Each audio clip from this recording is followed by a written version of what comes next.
हे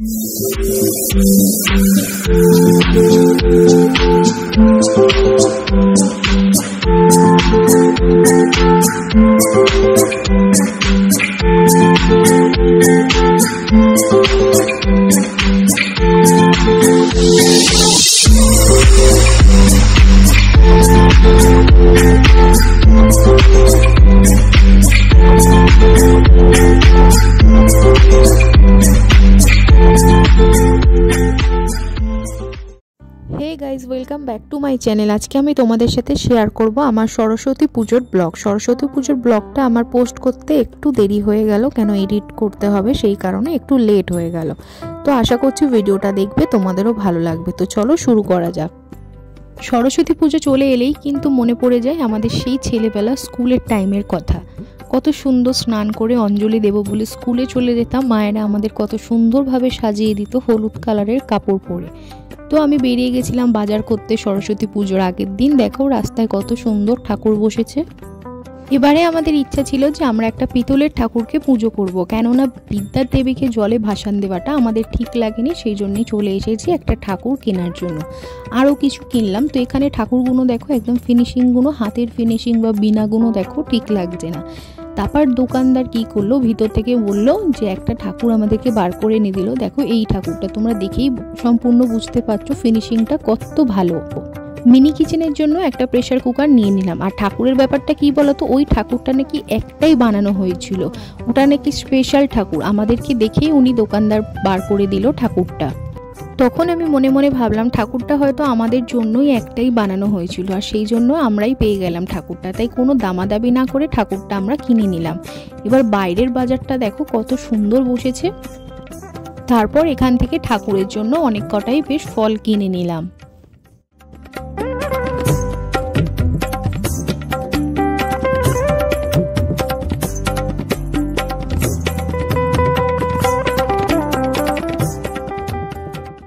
আগের বারে এরকম একটা মাটির ঠাকুরই পুজো করেছিলাম, কিন্তু এবারে করলাম পিতলের ঠাকুর পুজো।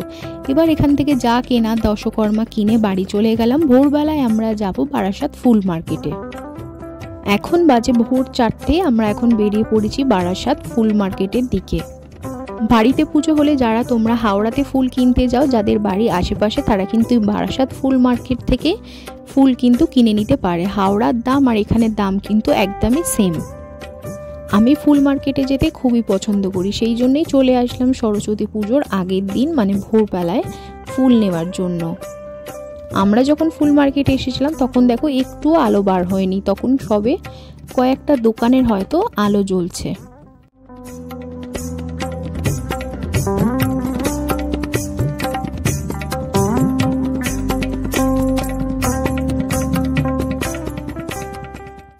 যাদের মনে হয় হাওড়া ফুল মার্কেট অনেক দূর, তারা কিন্তু এই বারাসাত ফুল মার্কেটে একবার এসে দেখতেই পারো। ফুলের দাম কিন্তু একদম হাওড়ার মতনই। আমাদের যা যা ফুল নেবার আমরা নিয়ে নিয়েছি, বাড়িতে গিয়ে দেখাবো যে আমি কি কি ফুল নিলাম। আর গোলাপগুলো দেখো খুব সুন্দর, এগুলো হলো ব্যাঙ্গালোর রোজ। আমি এখানে গাঁদা ফুলের মালা নিয়ে নিয়েছিলাম ব্যাকগ্রাউন্ড সাজাবো বলে। 170 টাকা দাম নিয়েছিল, যার মধ্যে আছে 60খানা গাঁদার মালা। আর রোজগুলো দেখো কত সুন্দর, একদম টাটকা। তুলসী পাতা, দুব্ব, বেলপাতা, আম পাতা। আম পাতার বান্ডিলটা হলো 40 টাকা। আর এই পলাশ ফুল, যেটা ছাড়া নাকি সরস্বতী পুজো হয় না। এবার আমি সরস্বতী ঠাকুরটাকে একটু নিজের মনের মতো করে সিঙ্গার করে নিলাম। ঠাকুরটাকে দেখে কিন্তু তোমরাও বুঝতে পারছো ঠাকুরের ফিনিশিংটা কত সুন্দর। সরস্বতী মায়ের হাতগুলো দেখো কত সুন্দর, আর বীণাটাও তো খুবই সুন্দর। তাহলে তোমরা বুঝতে পারছো ওই ঠাকুর আর এই ঠাকুরটা। ফেব্রিক কালার দিয়ে ঠাকুরটাকে আমি আমার নিজের মনের মতো সিঙ্গার করে নিলাম। এবার ফাইনাল লুকটা দেখো কত সুন্দর লাগছে সরস্বতী মাকে। এটা হলো পরের দিন সকালে, মানে সরস্বতী পুজোর দিন।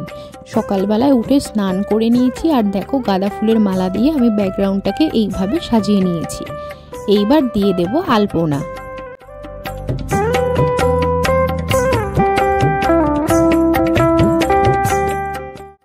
গাঁদা ফুল দিয়ে সিংহাসন, গোপালের দোলনা, বাকি ব্যাকগ্রাউন্ড সব সাজিয়ে নিয়েছি। সরস্বতী মাকে আমি একটা কাপড় পরিয়ে রেখেছি, শুধু রাখবো না বলে।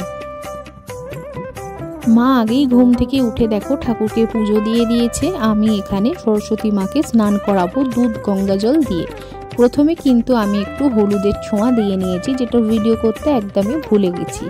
এইবার দুধ গঙ্গা জল দিয়ে স্নান করে সরস্বতী মাকে পরিয়ে দিলাম হলুদ কালারের কাপড়। এদিকে দেখো মাও ভোগ রান্না করছে সরস্বতী মায়ের জন্য।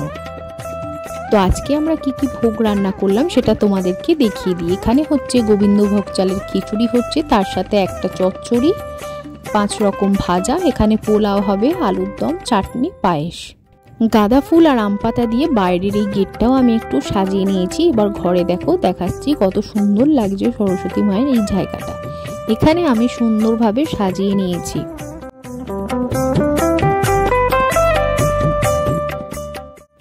সবকিছু রেডি করে রেখে দিয়েছি ব্রাহ্মণ আসবে বলে। এবার তার সাথে আমিও তাড়াতাড়ি করে রেডি হয়ে নিলাম।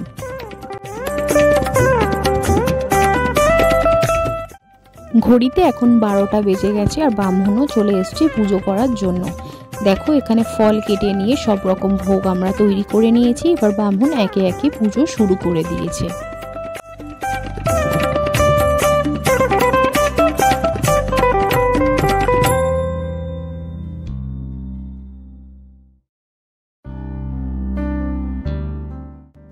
আজকের দিনে পেতলের সরস্বতীটাকে আমরা প্রতিষ্ঠা করে নিলাম। প্রত্যেক বছরেই আমরা এই পেতলের সরস্বতী ঠাকুরটাকেই পুজো করব। আর বাড়িতে আজকে তার সাথে হচ্ছে আমাদের হোম। হিন্দু শাস্ত্র অনুযায়ী কিন্তু বাড়িতে হোম করা খুবই ভালো একটা ব্যাপার।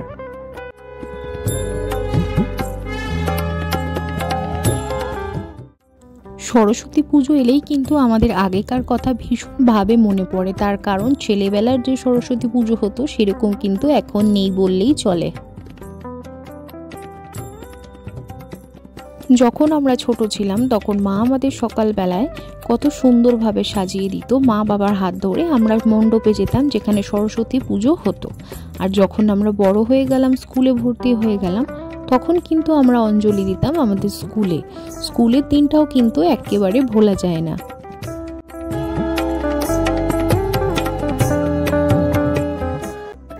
এইবার আমরা অঞ্জলি দিয়ে নেব। সরস্বতী পুজোর সময় অঞ্জলি দেওয়ার টাইমে কিন্তু একটা কথা এখনো ভাবলে আমাদের মজা পায়। সেটা হলো ছোটবেলায় বাড়িতে যখনই ব্রাহ্মণ আসতো ওনার মন্ত্র বলার আগে কিন্তু আমরাই বলে দিতাম। সরস্বতীর মন্ত্রটা কি এখনো তোমাদের মনে পড়ে?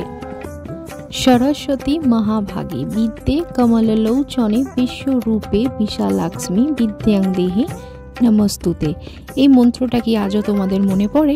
সরস্বতী ঠাকুরের বাড়িতে ব্রাহ্মণ আসলে ওনার বলার আগেই কিন্তু আমরা জোরে জোরে বলে দিতাম। আর বিশেষ করে আমাদের স্কুলে যখন পড়তাম তখন কিন্তু এই মন্ত্রটা পাঠ করানো হতো। কি ভালো লাগে তাই না আগেকার ছেলেবেলার কথাগুলো যখন আমাদের মনে পড়ে যায়। এইবার শুরু হয়ে গেল হোম। বাড়িতে হোম করা কিন্তু খুবই ভালো ব্যাপার। আর যেহেতু পেতলের ঠাকুর আমরা প্রতিষ্ঠা করেছি সেই কারণেই আজকে আমরা হোম করলাম।